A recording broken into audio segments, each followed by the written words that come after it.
Hey everybody, welcome back to Living Between Paychecks Kitchen. I'm Oz, Jack and Lady still in Lake Jackson. Sorry we missed one on Friday, but I'm going to try to make up for it this week.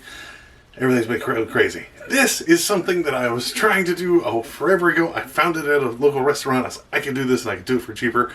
And I was really worried it didn't come out, and it works perfect. So this is going to be great. Let's jump right into it. Before we do, be sure to like, share, subscribe, do all the YouTube stuff, ring the little bell, and check our link down in the doobly-doo for our merch. We got aprons and all kind of stuff. Shameless plug over. Let's get to the food. Yeah, just flicks.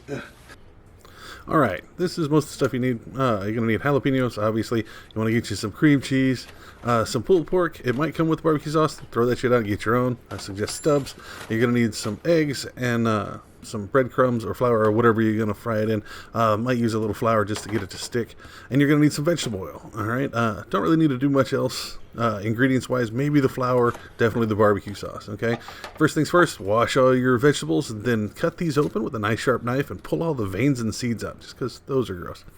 So now get your cream cheese, just get you a spoon and put it down in there. You don't want it to stick out too far. You want to kind of fill in the bottom of this thing. It works really well. You can just kind of ladle it in there. It doesn't really need to be softened beforehand. You should be able to do it fine. Once you get all those done, now it's time to stick the pulled pork in there. You're going to need a plate to put it on too. Sorry. So just get you a handful of that pulled pork. It's like pre-made, doesn't have the barbecue sauce on it, so you're just kind of gonna mash it into shape. It's unappetizing to watch, but it's actually really good. So yeah, go ahead and put all your pulled pork on these. Again, try to get it as smooth as possible. That way it'll look nice once it's fried. Don't worry if it doesn't look exactly right or it starts unfolding a little bit. Now take this, put it in the fridge for about 20 minutes, let it solidify a little bit. Now, we're going to set up stations here, right? So you got your stuff here out of the fridge. You got your breadcrumbs or flour here. And then I got some extra flour here to get it to stick to the jalapenos because it's slick on the outside. So if you do flour first, we'll do that. And you need to put you at least a couple eggs over here in another little bowl. So I usually start with 2 to 3 eggs, depending on the size. And then get a fork and then just beat the living devil out of them. Like, you want to just keep going for about 30 to 40 seconds. I sped this up just because I hate the sound of it. But just go ahead and get it in there. You try to keep it from getting stringy like that. That's when it starts adding more. If it gets low, add some more. So you're going to put in the flour first, your egg, and then your whatever you're going to batter it with. Breadcrumbs is fine. Panko would be perfect. So I'll get one of these, try to get a good shape here. Just give it a nice roll in the flour. Now these I let in the freezer a little too long, so they got frozen, but it ended up making it a lot easier. Like the pulled pork wasn't falling off, so that might be helpful if you're having problems with that. In the egg, give it a nice roll. Now get you a spare hand, and then just kind of fill in all the gaps. Because if you roll it, you're going to miss a lot of the interior parts. So don't worry about it. My bracelet there for my Jenna's bracelets is kind of dipping into my breadcrumbs, but I'm not going to fry it. I'll make sure it's clean. So once you get those done, you get it once done. This is what it's going to look like with one. You can go ahead and do it again. Now, I like double dipping all my stuff that's going to be fried. Put it just directly back in the egg. You can skip the flour this time unless you're using flour as your batter, and then right back in your breadcrumbs. It takes quite a bit of breadcrumbs to do this. I try to use as much as I can and not be wasteful, so I don't pour out extra, so I always just kind of end up using my fingers to kind of get in there. Somebody with texture issues, that might be a problem because you start battering your fingers. Once you get all of them done, set them in the fridge again for about another 20 minutes to let them solidify. That's an optional step. Get you a decent sized skillet and put it to about medium high. Don't want it too high. You want it to sizzle. You don't want it to pop.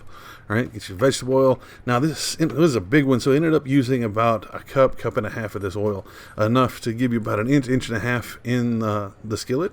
That way, it doesn't quite just sit directly on the bottom, kind of floats a little bit, but still holds it. Okay, let that warm up. Give it about 4 to 5 minutes. It'll warm up nice and hot. And then just go ahead and put these directly in there. I like using tongs because I'm, prone to burning myself because I'm kind of a chucklehead. But just go ahead and take these in here. Try not to put them too close together because it's, again, you just freshly battered it, so it could fry to the other ones, kind of pull them apart because of the fried pork. This stuff is, all but the jalapenos is already cooked. Like pulled pork is cooked. Cream cheese doesn't really need to be cooked. So you're just trying to cook the batter on the outside, the egg that's in there, and then cook the jalapeno. So just put these in here, medium high, until they start getting a golden brown color.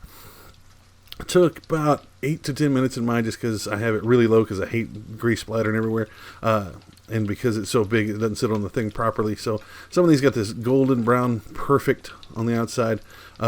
Just roll them over, cook the other side. Once they're brown all the way around, go ahead and take them out. They're good to go. Put your paper plate on the towel, sorry, paper towel on a plate, and that's your secret weapon. And just put those over there and let that grease drip. Dress it with barbecue sauce, and you are good to go. If it's got a little white on it, let it sit a little longer.